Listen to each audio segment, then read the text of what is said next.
The Galactic Council chamber hummed with the nervous energy of 1,000 different species, each representative breathing their preferred atmosphere through specialized filters. Ambassador Zeth Carr of the Altarian Collective adjusted his environmental suit and gazed down at the small delegation seated in the defendants section. 3 humans who looked impossibly fragile among the towering armored forms of the galaxy's dominant civilizations. "The charges are clear," Zeth Carr announced, his voice echoing through universal translators. "Species Terra-Human stands accused of excessive aggression, violation of 17 peace treaties, and the systematic decimation of 3 separate invasion fleets. How do you answer these charges?" Dr. Sarah Chen, the lead human representative, stood slowly. At barely 1.7 meters tall and weighing perhaps 70 kilograms, she looked like a child among giants. Her voice, when she spoke, was quiet, almost a whisper in the vast chamber. "We answer that you have no idea what you've awakened." A ripple of what might have been laughter passed through the assembled aliens. The Vrex delegation, each standing 3 meters tall with chitinous armor that could deflect plasma fire, clicked their mandibles in amusement. The crystalline Zephyrians chimed their equivalent of mirth, their bodies refracting the chamber's light into prismatic patterns. "Awakened?" boomed General Thackmore of the Hegemony, his 4 arms gesturing dismissively. "You fragile mammals speak of awakening? Your species has existed for a mere 200,000 years. The Hegemony has ruled this galaxy for 50 million. Your entire civilization is but a whisper in the cosmic wind." Dr. Chen nodded thoughtfully. "You're right. We are young. We are fragile." She paused, looking around the chamber. "Would you like to know what made us this way?" The question hung in the air like a challenge. Council Speaker Morden, a being of pure energy contained within a crystalline matrix, pulsed with curiosity. "Explain." "Terra, our homeworld, is what you classify as a Class 12 death world. Gravity 1.3 times galactic standard. Atmospheric pressure that would crush most of your species. Weather patterns that include 300-kilometer-per-hour winds, electrical storms with enough power to level cities, and temperature variations that swing 80 degrees in a single day." She walked closer to the center of the chamber, her soft footsteps echoing in the sudden silence. "Our oceans contain predators that grow to 20 meters in length. Our continents host animals that weigh 6,000 kilograms and can run 70 kilometers per hour. Our insects carry diseases that can kill in hours. Our plants produce toxins that would dissolve your exoskeletons."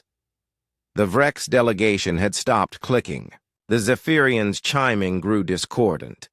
"But that's not the worst part," Dr. Chen continued. "The worst part is what we did to each other. For 10,000 years, we waged constant war. We created weapons capable of sterilizing entire continents. We bombed our own cities, poisoned our own rivers, burned our own forests. We turned our death world into an even deadlier place." She stopped directly in front of the Hegemony delegation. "General Thackmore, your species evolved on a garden world. With peaceful herbivores and consistent weather, you developed intelligence to appreciate beauty and art. Do you know why humans developed intelligence?" The general's 4 eyes blinked slowly. "Enlighten us. To figure out more efficient ways to kill everything, including ourselves." The chamber had gone completely silent. Even the ambient hum of life support systems seemed muted. Dr. Chen's voice remained calm, almost conversational. "You see, when you attacked our colonies, you made a fundamental miscalculation. You assumed that because we looked fragile, because we spoke softly, because we tried diplomacy first, that we were weak. She turned to address the entire assembly. Every human child grows up knowing that their own planet is trying to kill them. We learn to fight hurricanes, earthquakes, predators, diseases, and each other before we learn to walk properly. Our lullabies are about surviving the dark. Our fairy tales end with the monsters being slaughtered. The air in the chamber seemed to grow thicker. Several of the smaller species had begun to edge toward the exits. When you destroyed New Geneva, you killed 2.3 million humans. When you glassed the surface of Kepler 442b, you eliminated 15 million more. When you broadcast your ultimatum demanding our unconditional surrender, do you know what happened in human space? No one answered. We went quiet. For exactly 72 hours, every human military communication ceased. Every diplomatic channel went silent. Even our civilian broadcasts stopped. Dr. Chen's voice was still soft, but something in her tone made the massive Rex warriors step backward. We weren't panicking. We weren't cowering. We were remembering. She pulled out a small device and activated a holographic display. This is the human homeworld 500 years ago. Population, 12 billion. Wars, 47 active conflicts. Weapons of mass destruction, 15,000 nuclear warheads, 2,000 biological weapons, 847 different chemical agents. The hologram shifted. This is humanity today. Population, 200 billion across 200 worlds. Active conflicts, 0. Weapons of mass destruction, classified. But I can tell you that we've had 500 years to improve on the designs that once terrified us. General Thackmore's mandibles clicked nervously. You threaten the council? Threaten?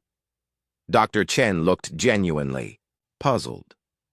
General, I'm trying to save your species. All of your species. She gestured to the holographic display, which now showed a star map. 3 weeks ago, you demanded our surrender. In response, we've mobilized the Terran Defense Force. 50,000 ships crewed by beings who evolved to survive in hell itself. Warriors whose ancestors killed mammoths with pointed sticks and turned atomic weapons into tools of construction.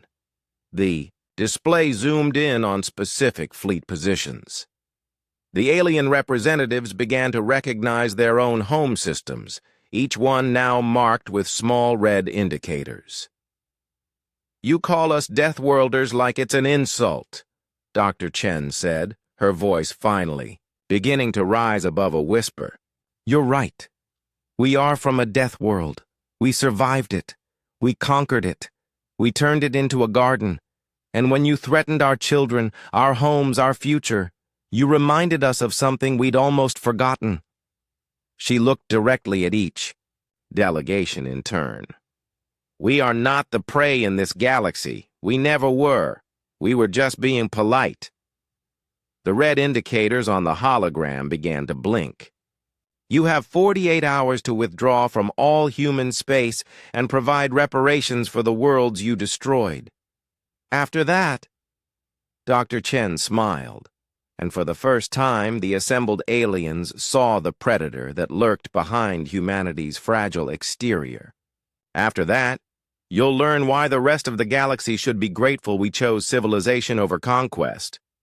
The chamber erupted in chaos as representatives frantically activated their communication devices.